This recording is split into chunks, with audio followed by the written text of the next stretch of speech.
The questions should be answered yes or no and justified by the evidence or testimony received during the investigation.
It is simplicity itself, Watson. We have answered all the questions.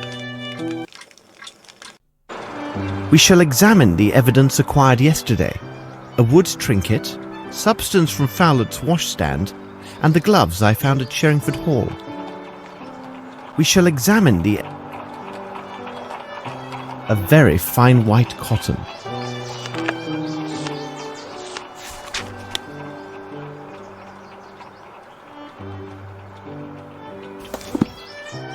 I recognize the style of this trinket.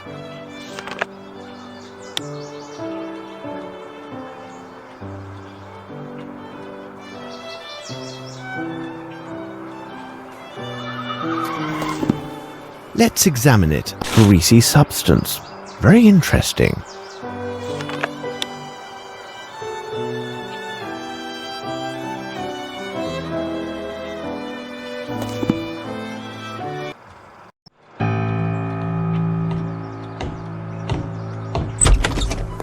I could not wait for you much longer. We have but a brief moment to discuss your notes before joining the inspector at Sherringford Hall. Poor Lestrade must have spent a terrible night. My word, Holmes, even you have admitted that this case is uniquely perplexing and difficult. You are, of course, correct. I still have not arrived at a reasonable and definite explanation of these events. You see, Watson, our success lies entirely in our ability to sift through the vast amounts of facts and evidence we have at our disposal and discern which items are of true significance. We cannot allow ourselves to be blinded by the superficial logic of forced hypotheses. We also must not overlook the trifles, as by their very existence they can destroy the most solid of theories. Watson, consider this. All persons intimately involved with the preparations for the reception knew the precise position Sir Bromsby would occupy on that stage. We must remark that they had this knowledge for at least a week beforehand. Numerous experts have made much of the fact that the deadly shot was of unnatural precision. We have also learned that Horace Fowlett was a renowned expert on all types of mechanical devices and automatons. Then Fowlett is found dead a mere 2 days ago. These facts give rise to a serious line of inquiry. I find your deductions quite probable, Holmes. But how can we explain the guest list with notes? Any probable theory about these events must correspond in all ways, including the smallest of details. Watson, I have a general idea of what you discovered during your return to the Flatham railway station. Please correct me if I get any detail wrong. You learned from the station master that several minutes before the arrival of the last train to London, two men entered the station one after another.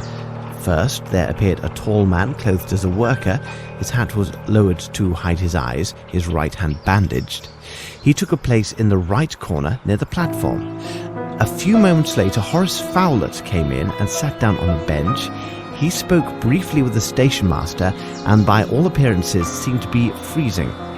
I can add that you have probably learned that the station master began to work in Flatham only 4 years ago. The rest you can tell yourself.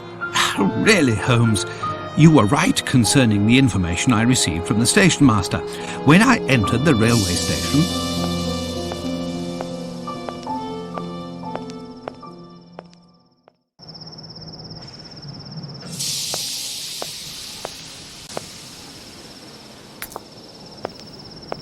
Hello. If you could, I need some information regarding the last scheduled train to the north, specifically the one that ran 2 days ago.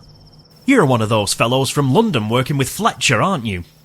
Wait a second, let's see, 2 days ago, or rather 2 nights. That was the night when Mr. Fowler was here. Did you see him? As clearly as I see you now. But he didn't seem well, he was all muffled up, and every time he opened his mouth it was to cough. The people from the village say that he's an odd one who's always amusing himself with gewgaws and puppets. Do you see him often? No, I don't know him that well, because he didn't travel very often. I didn't think it was a good opportunity to make his acquaintance, but he wasn't able to say more than a few words without suffering a sudden coughing fit. It seemed he was travelling to the north. However, I cannot say with any certainty that he arrived there.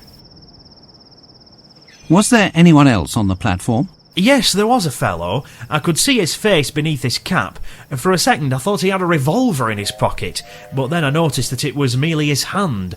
It was all done up with a large bandage, due to some wound, I suppose. Where was he, exactly? He stood in that corner over there, and Mr. Fowlett arrived a bit later. I heard the sound of his coughing for about 5 minutes after that. When the train arrived, they boarded the same carriage.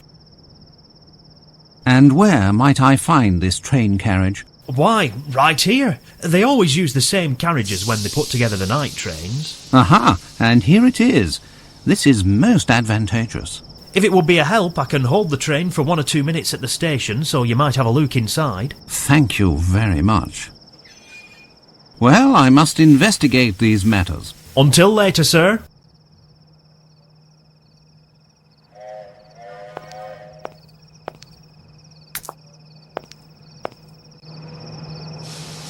It could be evidence.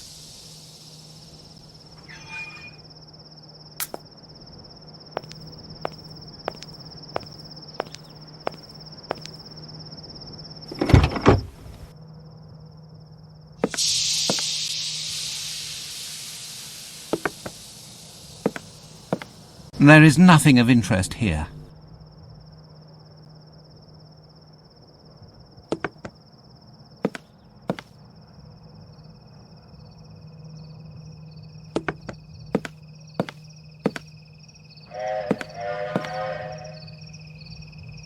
Another white feather?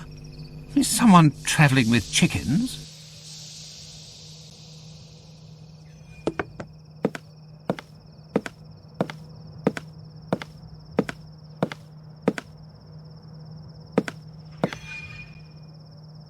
A Cherapaki cigarette, the same as Holmes found at Sherringford Hall.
Someone has forgotten their cap, and I believe that hairs on it are red.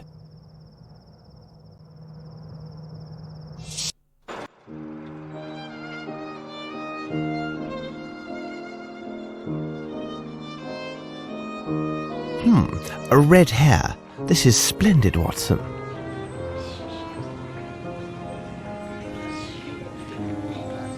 I did not dare to disturb your thoughts on our way back to London last night. I had quite forgotten about this hat.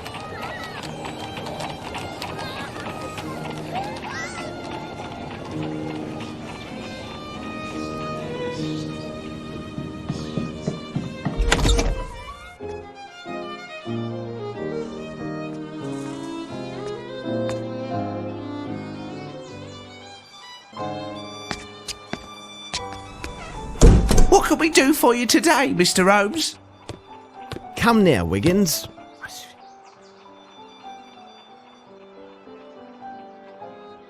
Mind you look sharp. There'll be an extra guinea for the lad that finds him. Goodbye. We must leave now, Watson. Let us return to Sherringford Hall.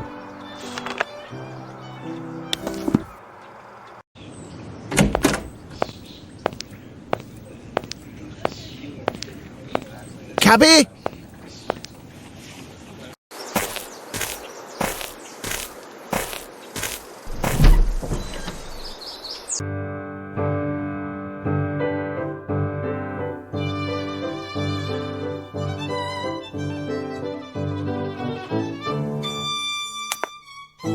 Hello. You seem to be in a fine mood. Oh, yes, because I am sure that Miss Bramsby and Lieutenant Harrington will make a splendid couple. He's very handsome and rich. Wait, and how do you know this? The brother of my cousin's boyfriend is currently employed in the Queen's Army Hostel. He said that the lieutenant gave him a very generous tip when he carried the lieutenant's trunks during his move. You don't say. Yes, and if they decide to get married and make their home here, we won't be afraid for our jobs. And considering their youth, the family wouldn't stop growing anytime soon. I used to be a nurse, you know. Well, I must leave you now. Please say hello for me to your doctor friend. My respect, madam. It would seem that you have received good news. Oh, it's Miss Bromsby and her admirer, Lieutenant Harrington. It is wonderful to see love bloom despite such tragic circumstances. Have you ever met Wyatt Collins? The nephew of the late Sir Bromsby? Oh, I have seen him just a few times since I was hired at Sherringford Hall. He stopped visiting the hall because of a quarrel with his uncle, I think. How would you describe him? He was a very tall and slender young man with a bright red hair. He's not well mannered. Have you seen Inspector Lestrade? He is with Miss Bromsby and Lieutenant Harrington in Sir Bromsby's office. He's waiting for you. Thank you for your assistance, Miss Lambert. You are surely welcome.